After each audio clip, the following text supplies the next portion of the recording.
Assalamualaikum warahmatullahi wabarakatuh. We are from Group 2. We want to discuss about situational context, tenor clause as exchange. The first is definition of situational context. The situational context describes the rationale why something is happening, and therefore the appropriate behavior and actions related to the situation.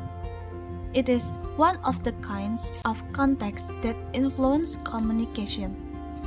Situational context or context of situation refers to the environment, time, and place, age, during which the discourse occurs, and also the connection between the participants. The context of situation is the environment in which meanings are being exchanged. According to Halida et al., the context of situation consists of three components. The first is field of discourse. It is talking about the total events, what is happening, the nature of the social interaction taking place, what is it that the participants are engaged in which language features as some essential component. The second is tenor of discourse. It refers to who is talking about in dialogue or discourse, to the nature of the participants, their status and roles, what kind of role relationship of one kind or another, both the types of speech role that they are taking on in the dialogue, and the whole cluster of social significant relationships in which they are involved. The last is mode of discourse. It refers to what part the language is playing, what it is that the participants are expecting the language to do for them in that situation, the symbolic organization of the text, the status that it has, and its function in the context, include the channel, is it written or spoken or some combination of the two, and also the rhetorical mode, what is being achieved by the text in terms of such categories as persuasive, expository, didactic, and the like. To make it easier for you to understand the material, let's take a look at the example below. Let's say you want to wish your friend a happy birthday using a short message. Then, the birthday greetings as your topic of the dialogue. It is the example of field, and the person that taking a part on the dialogue is example of tenor, and the message that used to deliver it message as the example of mode. For better understanding, let's take a look at this picture. First, field of discourse. It is talking about what is going on the dialogue, what is happening, and the activities that done by the participants. In the semantic system, as the experiential meanings, like transitivity, naming, age. Second is tenor of discourse. It is talking about who are taking a part on the dialogue. In the semantic system, as interpersonal meanings, like mood, modality, person, age. And the last is mode of discourse. Is role assigned to language. In the semantic system, as textual meanings like the information cohesive relations. For in-depth understanding, let's discuss about class as exchange. I want to explain material about clause as exchange.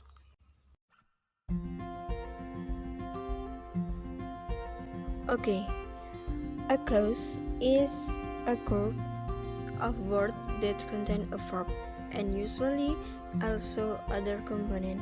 A clause can be part of a sentence or it may be a complete sentence itself. The clause simultaneously encodes three string meaning: experimental or intentional, and interpersonal and textual.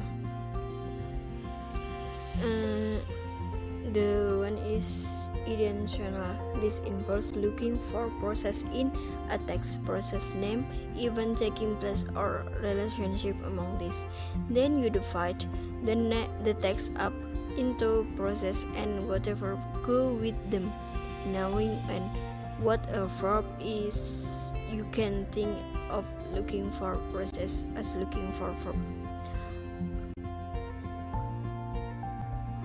And then interpersonal. This involves treating text as dialogue. Basically, this means dividing the text into things that you can argue about. The interpersonal function.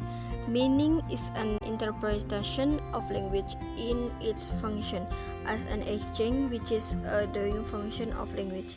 It is concerned with language as action.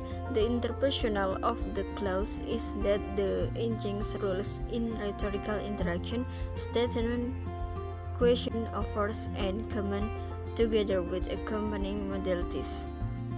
The next is textual, is an approach that takes advantage of the fact that the text might tend to return to a closely related starting point at the start of safe clause. Okay, example. The spy informed the cult. Declarative. Then, did the spy come inform the cult? Interrogative, yes or no question. Who came inform the cult? Interrogative, we have question. Then, where did the spy come from? Come in from the cult. Imperative. Assalamualaikum warahmatullahi wabarakatuh. My name is Alfi Masrura. I would like to presentation about proposal and proposition. Before I start to explain them, in your mind, maybe ask, what is proposal and proposition? Okay, let's start to my explanation.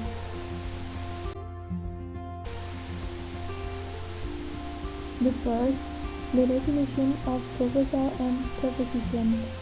Proposal is the semantic function of clause in the exchange of goods and service. There are offer and common. Then proposition. Proposition is the semantic function of clause in the exchange of information. There are question and statement.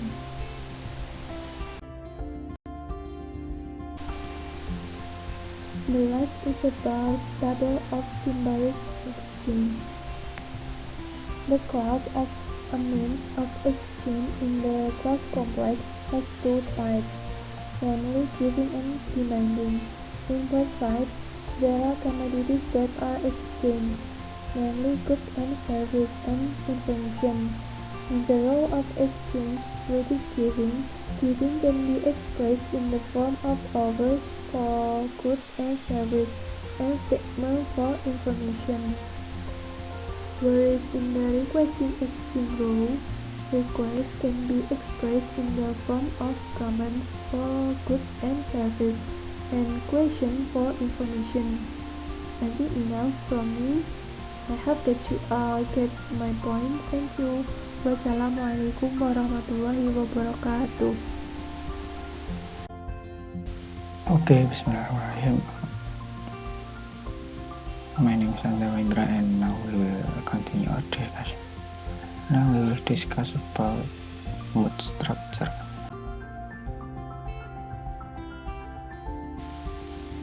So mood is a system through which interpersonal meaning are realized within the conversation. So mood is not referred to the emotion or anything like that. Instead, the mood of the verbs refers to whether or not something is a fact. Mood element consists of two parts, the subject and finite, and the remainder of each clause called with residue. And this is the example of element. The took as a subject has as a finite and given that the put away is a residue, so the mood is the took and has.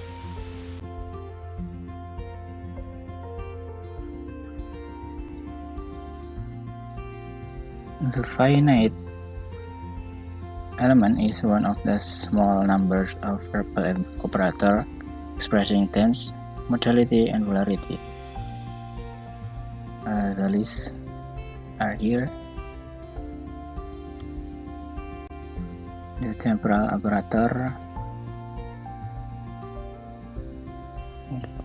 in the past did, in the present does, individual will, shall. It's for the positive, and for negative we have didn't, was not, had not, did not, plus used to for past. For the present we have doesn't, isn't, and hasn't. For the future we have won't, shan't, would not, and should not. And for modal operator we have low, medium, and high, positive and negative. So the finite could be a negative.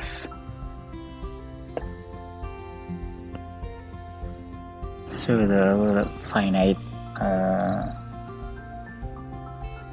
is not always a positive form, but it can also a negative form, like didn't or anything.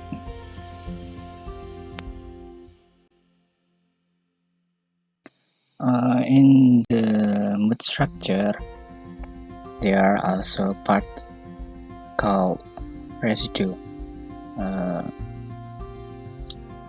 Residue ini ada di belakangnya subject dan finite. Residue element consists of predicator, complement, adjunct. There can be only one predicator, one or two complement, and an indefinite number of adjunct, up to about 7. And here is the example. Sister Susie's sewing shirts for soldier.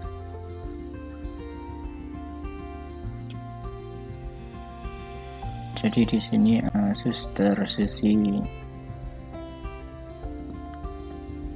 menjadi subjeknya, and apostrophe as a finite, sewing as a predicator, search as complement, and for soldiers is a junk.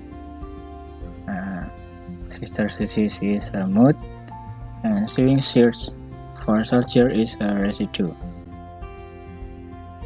Jadi kalau kayak di contoh yang di depan tadi, the predicator was saving. Ini menunjukkan apa yang sedang dilakukan oleh si subjek, yaitu Sister Susi. And next, complement. The complement answer the question is or had what, to whom, did to what. Jadi complement itu kayak sebuah jawaban untuk apa, untuk siapa, melakukan apa. And the example is, it was a slow process. And the example, the complement was a slow process. So a slow process. Answer the question is what? Jadi apa? Apa yang terjadi? Yang terjadi adalah sebuah proses yang lambat. And next is a junk. A junk is an element that has not got the potential of being subject.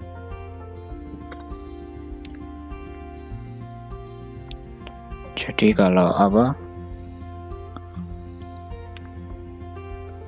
complement itu kayak bisa punya potensi jadi subjek. Kalau ajang ini tidak mempunyai potensi, untuk menjadi sebuah subjek. And the kinds of ajang are circumstantial ajang.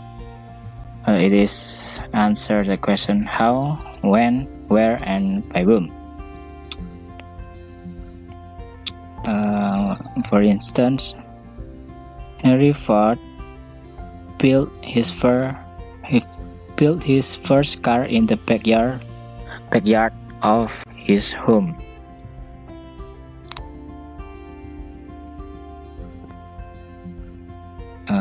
The ajang is in the backyard of his home. This ajang is answering the question where. Jadi menjawab pertanyaan di manakah Henry Ford membuat mobil pertamanya, dan pertanyaan itu seolah-olah dijawab, Henry Ford built his first car in the backyard of his home. And the other complement was a conjunctive. I'm sorry, it's not complement but conjunctive ajang. Conjunctive ajang include items such as, for instance, anyway, moreover, therefore, nevertheless. While the last ajang, the comment ajang, express the speaker's comment on what he or she is saying. So I think enough for the explanation. Hopefully you are understand with what I have explained. Thank you and wassalamualaikum warahmatullahi wabarakatuh.